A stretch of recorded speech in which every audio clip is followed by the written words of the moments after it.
Welcome to the Force Review. I'll be your host for the next few minutes. I'm an active patrol officer with 15 years patrol experience. Today I'm going to be breaking down the traffic stop involving Miami Dolphins wide receiver Tyreek Hill. This one's been all over the news and I've watched a couple of breakdowns for it already. This seems to be one of those incidents where commentators' opinions are going to be formed on which side of the police debate they are already on. I watched the next cop's YouTube channel where he said the police didn't do anything wrong. I watched the YouTube channel where a civil rights attorney said the police did everything wrong. And that's why it's better to watch the Force Review. I set all those feelings aside and make a totally objective analysis. Just because I'm a cop, that doesn't mean I always take the police side of things. You can check out some previous episodes in which I said the police messed up. In some of them, I even say the cop needs to go to jail. Alright, time to get into this one.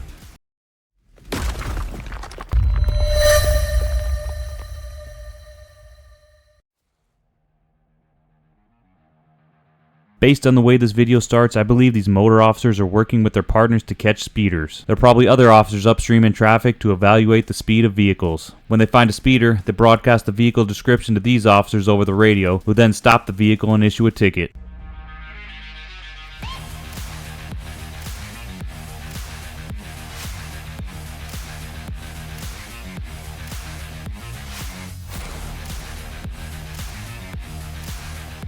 Tyreek Hill's McLaren 720S Coupe has been identified as a speeding vehicle. Like most police encounters, we start off with the reason for the detention. In this case, I'm going to say the officers had good cause to stop and detain Mr. Hill. These are motorcycle officers. They write speeding tickets every day. They know what they're doing. In this case, we've also got a witness, this guy. I was going to the tailgate at like 10:30 and I saw a McLaren pass by me. It's going pretty fast, but you know, it's the Cheetah, so what do you expect? How's your speeding? Move forward.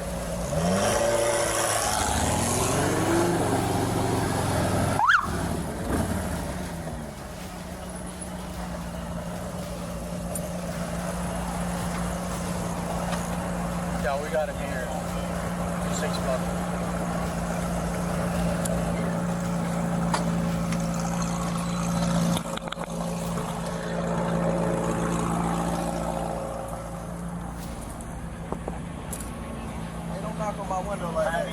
Mr. Hill is upset about the way in which the officer knocked on his window. I have determined that the manner in which the officer knocked was legal and reasonable. Why don't you have your seatbelt on? Don't knock on my window. Why don't you have your seatbelt on? Don't knock on my window like that, no. Like what? Don't knock on my window like that. Why you have it up? Don't knock on my window like that. Why you have it up? I have to knock to let you know I'm here. That way you can lower it and talk to Just you. get my ticket, bro, so I can go. I'm gonna be late, gang. Do what you gotta do. Keep it down. Hey! Keep your window down.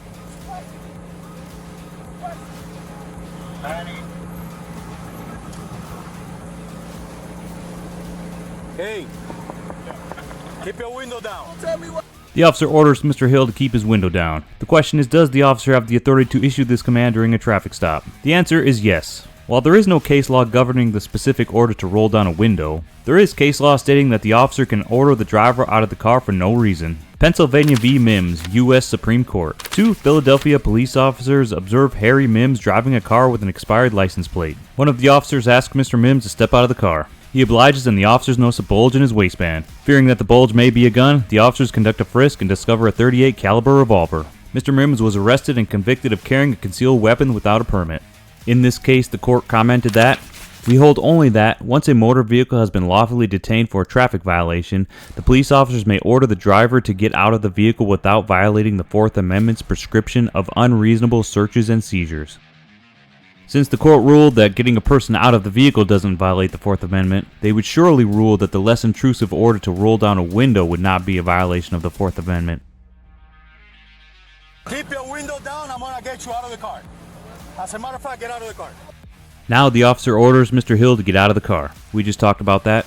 That order for Mr. Hill to get out of the car is lawful per the U.S. Supreme Court. Get out of the car. Give me that, I'm gonna break that window. Get out of the car. Get out of the car right now. We're not playing this game. Get out. Get out, get out. Now we've come to undoubtedly the most controversial part of this video. The officer grabs Mr. Hill to pull him out of the car. Was this action legal? Let's take a look at Florida Statute 316.072, Obedience to and Effect of Traffic Laws. Section 3 is titled Obedience to Police and Fire Department Officials. It states that it is unlawful and a misdemeanor of the second degree For any person willfully to fail or refuse to comply with any lawful order or direction of any law enforcement officer. So if Mr. Hill willfully refused or failed to follow the directions of the law enforcement officer to roll down his window or get out of the car, he could be arrested under this section. And if he could legally be arrested, then yes, the officer could use force to pull him out of the car. Well, he didn't roll down the window as instructed, and he didn't get out of the car as instructed. However, the big issue here is the amount of time the officer allowed Mr. Hill to follow those orders. Did the officer give Mr. Hill a reasonable chance to comply? I did the math, and the officer gave Mr. Hill 20 seconds to follow the order to roll his window down. He gave him 9 seconds to get out of the car. Now that's pretty quick, but the statute allows for arrest if the person fails or refuses to follow the orders. Mr. Hill had been argumentative from the beginning of the traffic stop. Due to the totality of the behavior of Mr. Hill throughout the traffic stop, the officer could reasonably have concluded that Mr. Hill was refusing to get out of the car. Now Mr. Hill does say he's going to get out of the car moments before he's pulled out, but people don't always do what they say they're going to do. And we can't see what Mr. Hill's doing while he's saying this.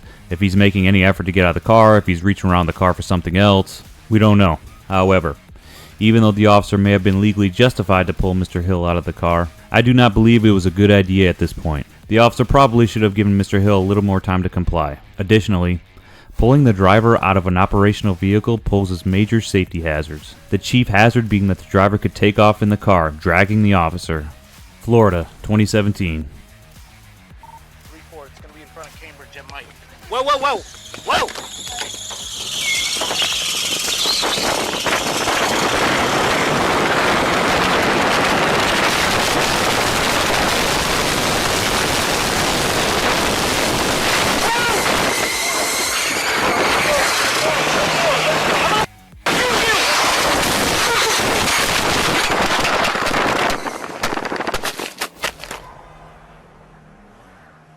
Before police officers pull anybody out of a vehicle, that vehicle should be immobilized. That's probably going to be accomplished by pinning it in with a patrol car in the front and a patrol car in the back. Moving on.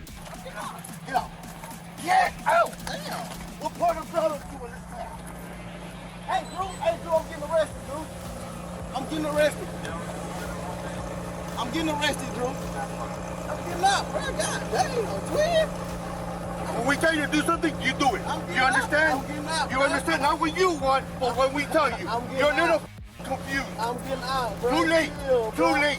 All right, bro. Take me to jail, bro. Do what you gotta do, bro. We are. We will. Good, bro. It is good. Hey, Drew, hey, Don't worry about it. I hung up the phone. You stop crying. bro. Y'all, Don't move. good. Bro, you beating on my window like you crazy. You set him up? Why y'all beating on my window like y'all crazy for?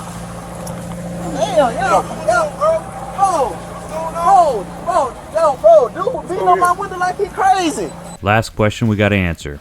Was the use of force reasonable? The Fourth Amendment of the United States Constitution protects citizens against unreasonable seizures. When police use force upon a citizen, it's considered a seizure. That's why federal lawsuits against police for excessive force allege Fourth Amendment violations. The force used against Mr. Hill in this situation involved pulling him out of the car, placing him face down on the pavement, putting a knee in his back, and handcuffing him behind his back. This force was not excessive. There were no strikes, they didn't slam him on the ground, they didn't wrench his arms very hard, and Mr. Hill did not seem to suffer any injuries. I ain't do nothing, twin.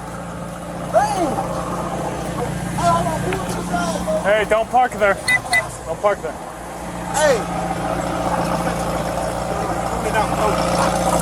Hold on, twin. Hold on, bro.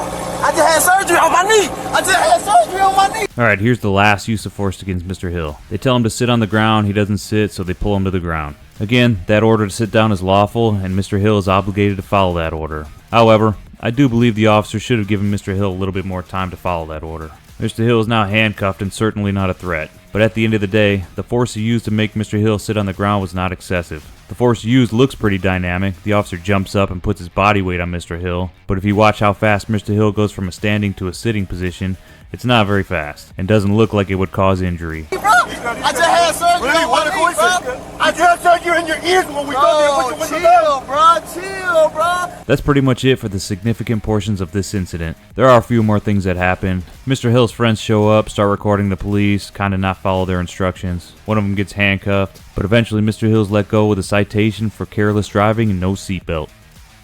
And that will do it for my review of this incident. My final analysis is that the police did not do anything illegal, and I predict none of them will be prosecuted. I also do not believe they did anything to warrant them losing their jobs over.